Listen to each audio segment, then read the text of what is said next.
we're back and moving into a final conversation for today, where we are joined by Cyclist Kaya Cattouse, here to tell us all about her recent competitions. She was at the Inteligencia competition and then went on to the Dominican Republic to compete on behalf of Belize. And now we have you back to tell us all about it, right? Morning, and Good thanks morning for having me. So Kaya, let's just start off and talk about the opportunity to compete again in this pandemic time. It definitely was, I'd have to say, a treat, because we were out of competition since March of last year, and being able to compete and at such a high level was definitely a treat. I mean, throughout the pandemic, one thing was to keep focus and to keep training, to remain in great physical condition, to be able to compete when the time came. So it was definitely a treat to be outside of Belize competing as per normal. Our last check-in with you was for the Inteligencia, and you were joined by other Belizeans there, where you were performing really well. Let's talk about, when you first went to that, you were the only Belizean rider. It was your own learning curve to figure out how to get through. It was a very different experience. Talk to us about what it's like now having a team of Belizeans there. Like you said, the first time I was there alone, and competing in sports is not just your physical ability, it's also being mentally sane. So having a group of Belizeans there now, it makes a big difference. We had our own tent, in fact, this year. I think it was about 7 or 8 cyclists, as well as a whole supporting crew, people to handle our bikes in terms of the mechanics, servicing, food and nutrition, all of that stuff. So it was indeed a whole team and a different feel and atmosphere being at the race, more comfortable. Yeah. And what was it like training for an international event after so long? You said just now that you were keeping focus and trying to keep yourself in physical condition, but I suppose the training has to be amped up when you're talking about going into competition, right? Definitely, it was. Training for these types of competition are always difficult, but in times of a pandemic, it was even harder because there were no races here in Belize, and being race ready is a big asset. So I had to do a lot of motor pacing, a lot of speed work, and it didn't just come from the races and being able to race with the elite guys and just try to hang on to them. It was me literally have to put in the work behind a motorcycle, and it was really different. During the pandemic, a lot of people got discouraged, not motivated to want to do anything because there was nothing to look forward to. But I had my eyes set on going to Inteligencia Cup again, and when they announced that they were going to have it 2021, that was all I needed to stay in shape and to stay the course. Yeah. And you guys performed very well. You got on the podium. I was up there 3 times. 3 times. Yeah. Oscar was there, I believe, once or twice, and Jafari was up there once as well. Yeah. What's that like? Especially for your first experience, you had that terrible crash when there was this. I always remember the story. It was such a sharp turn you weren't expecting. Yeah. Yeah. I think that I have gotten more into criterium racing now. Yeah. Taking the corners, I'm definitely more comfortable doing it. Yeah. So I've had no crashes since then, thankfully. But this year, for me, getting on the podium, the 3 times that I did were on stages that I would normally not perform well because of how technical the stages are. I got on the podium on the 3 most technical stages of the 10. So, I mean, for me, that was a big mental boost. And your overall performance, I know you were hoping for better results. I was looking for the top 3 on the podium overall, and I fell short by 9 points, and I was 4th. I had a horrible day on the day right after the rest day. I believe it was day 5 or 6. in South Chicago. There were a lot of potholes on the course, and I slammed into one with maybe 4 laps or so to go. Had a back wheel change, and because the course was more than a mile long, there were no free laps, so I had to chase. The race was neutralized. I managed to get back, and in getting back, that was when I realized that I had no rear brakes. So, I mean, it was just a complete fiasco on that course for me that day. Yeah. And the sprint finish was crazy. There was a crash. I wasn't in it, but I couldn't manage to get around it in time. Yeah. But I mean, all this happens in racing, and in 10 days of racing, you have to expect everything on any day. So yeah, how do you mentally push through those times when you do encounter those like difficulties and just to get to the finish line? Well, I knew that finish on that particular day, I knew that it was going to set me back in the overall standings. Yeah. So that in itself gave me the boost to want to push, so that in the remaining days I could bring myself up back to the podium spot where I wanted to be. So I took the negative and turned it into a positive, basically.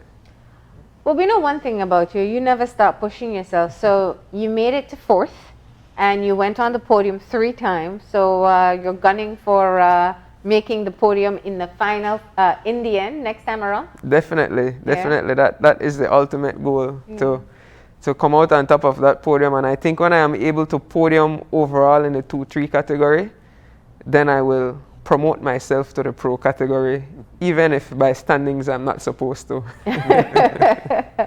And then you left Chicago after it was 9 days of racing, right? You had one rest day in between. We had one rest day in between. And then you went to Santo Domingo.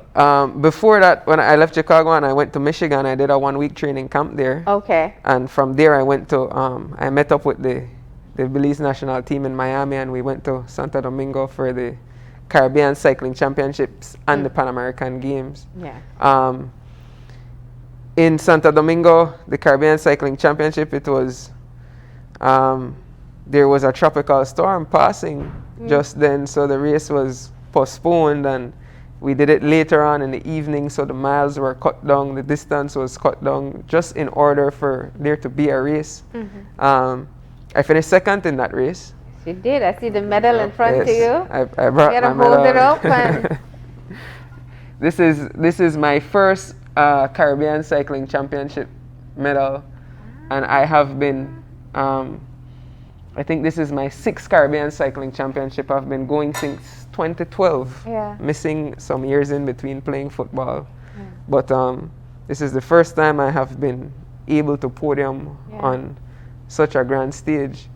And now, do you think it's your conditioning coming out of racing and training that had you in tip-top shape? Definitely. Being able to race and train in the US 5 or 6 weeks prior to an event like this definitely puts you at a different level, and one that you are not able to reach simply training here in Belize.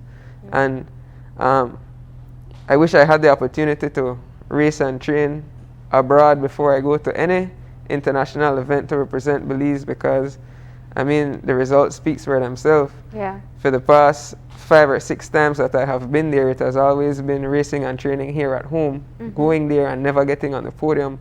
And the one time that I did otherwise, the results show. What's the difference, though? Explain to us.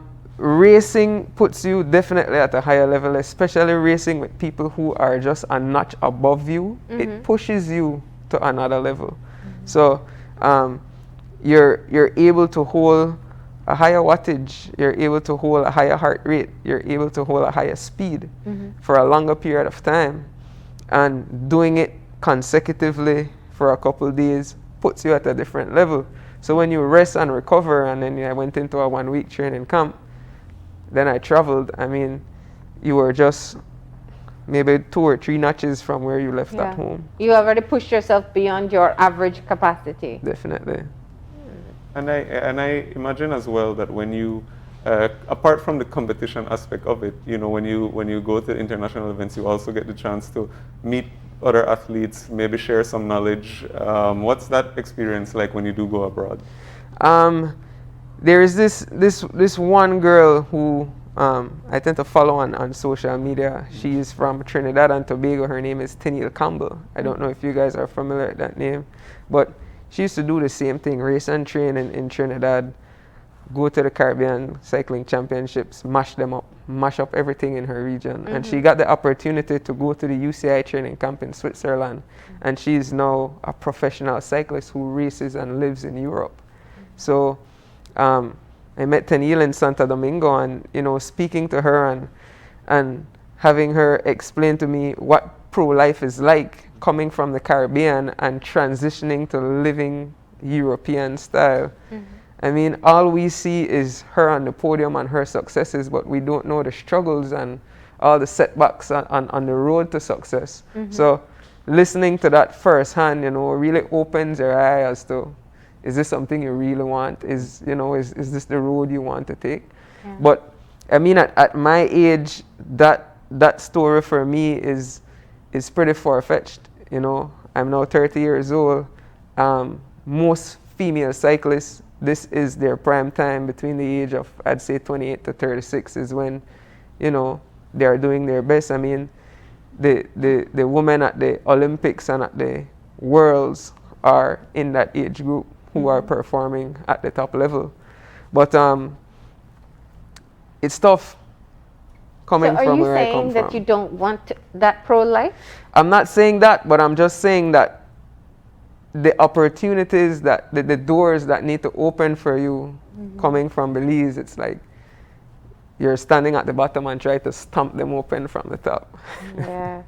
Well, you do that every time you medal, every time you get on a podium and Definitely. people hear your name and hear the country. Definitely. And I think that with our presence now in international racing, Belize is no longer a country that you say also participates when it comes to cycling. We are now competing. We are now breaking barriers. We are now medaling. I mean, we came home from the Caribbean Cycling Championship with 3 medals, and we have not done this in a long time.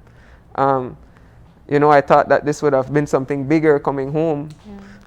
Sadly, it wasn't, but for the team and myself, you know, this was a great accomplishment. And what are some of the things that are probably needed in Belize then, so that we can to push our athletes then to the next level?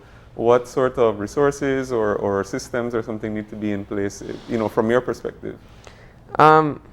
We always talk about finance and, you know, how much money it takes to do things like this, but really and truly, all we need is a simple start. You know, something like the national team that we now have set in place, who has been training on their own and being able to go out to a competition like this and do so well together, shows a lot of the discipline and the dedication that we have as individual athletes. So what we need now is our governing body to harness all of this and put it together.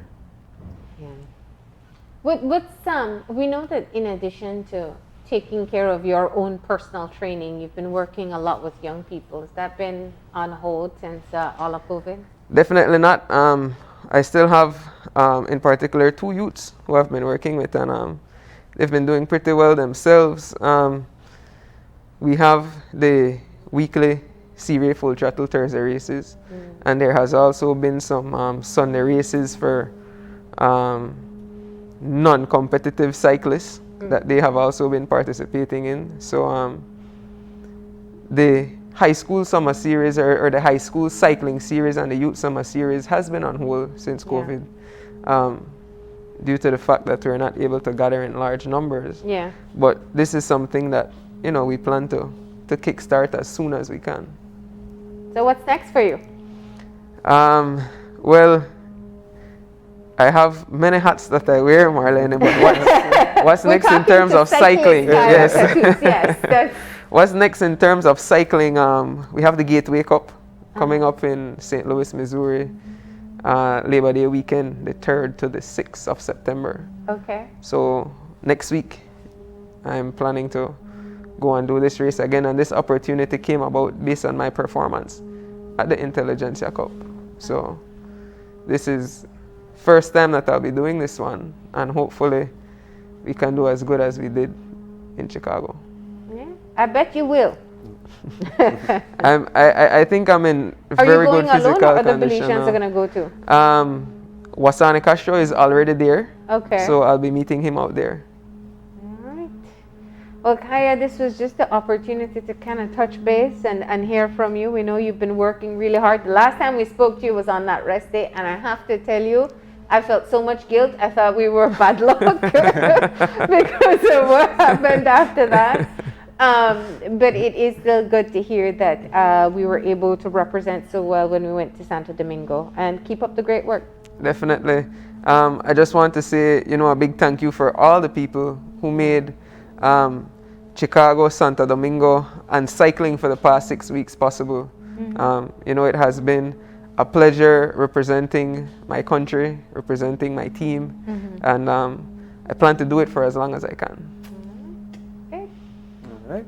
Well, Kaya, thanks for coming in and give us that update. Definitely appreciate it. And with that, we are going to be taking another break. And when we come back, we're going to have our wrap up. So please stay tuned.